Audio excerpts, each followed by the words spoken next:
but let's talk this through with Phil Mudd and Phil Banks. Phil Banks, first to you, just on the guns, and let's throw the pictures up again, guys, if we can. And you tell me what you see looking at these guns. I see a person who had no reason at all to possess such weapons. For the life of me, I cannot understand why these weapons are possessed by a U.S. citizen. And tell me why, for people who don't know much about firearms. Well, I mean, he has this weapon in a hotel. He's not doing any type of hunting. These are not hunting weapons. Their purpose are for the military to possess and for mass destruction.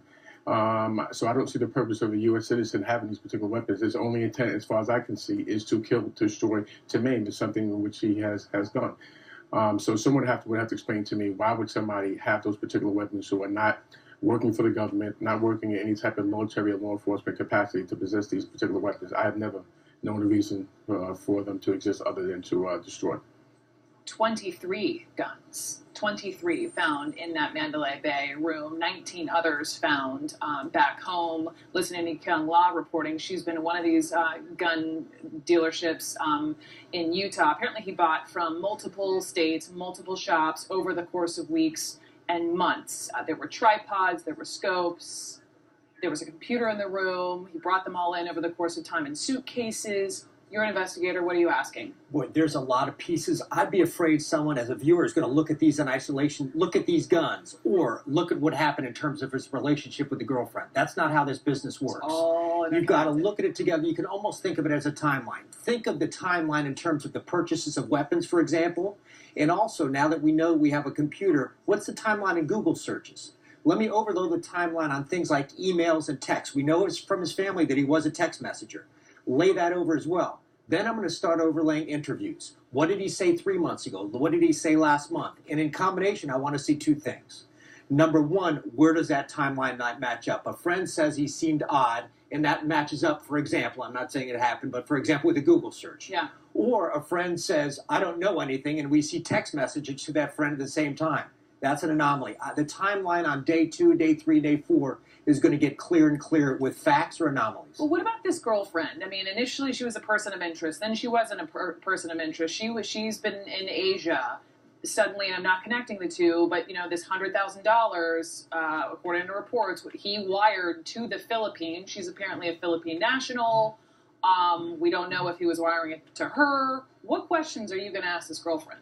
First of all, I want her data. I want to know who she is. I want to know where she lived. I want her digital data. That is, I want to know every email address she had. I want to know her phone number. I want to see her digital life and how it matches up with his life. Then, obviously, I want to not only interview her, I want to interview people like family, friends, to see what they say about her.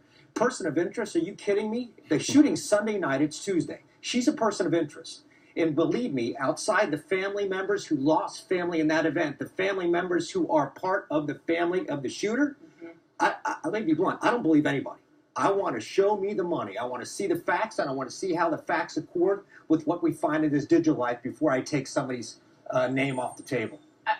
Back to the guns, and I'm still hung up on this number of 42, 23 plus 19, hotel versus home, and that's of what's been reported.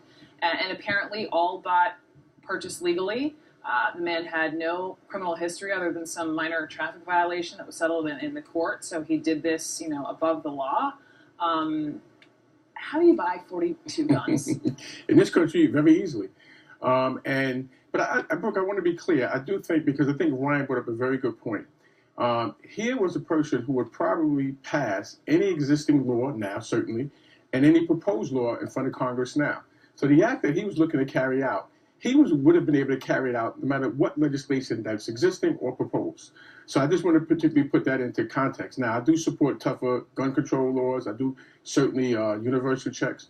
But I think the bigger issue is that what is this fascination that United States citizens have with mass destructions and these incidents that we've seen, whether it's Columbine, whether it's Sandy Hook, what is happening that's going on? I support, as a former law enforcement official, I support wholeheartedly stronger gun control, anything that will reduce violence, because I've seen it firsthand. I've seen the impact that it certainly has. But certainly, I'm not so sure that the tougher laws as proposed would minimize the atrocities that we saw that took place I hear in Las you, Vegas. and you know your guns. You know, law enforcement. I know a lot of critics would disagree, and we're going to have those conversations down the road. Today, it is about the investigation, and it is about these victims and the survivors. To the Phils, thank you both so very much for your insight into this investigation. And again, that news conference set to begin any moment now on the investigation side of all of this. I'm Brooke Baldwin. Thanks for being with me. Jake Tapper starts now.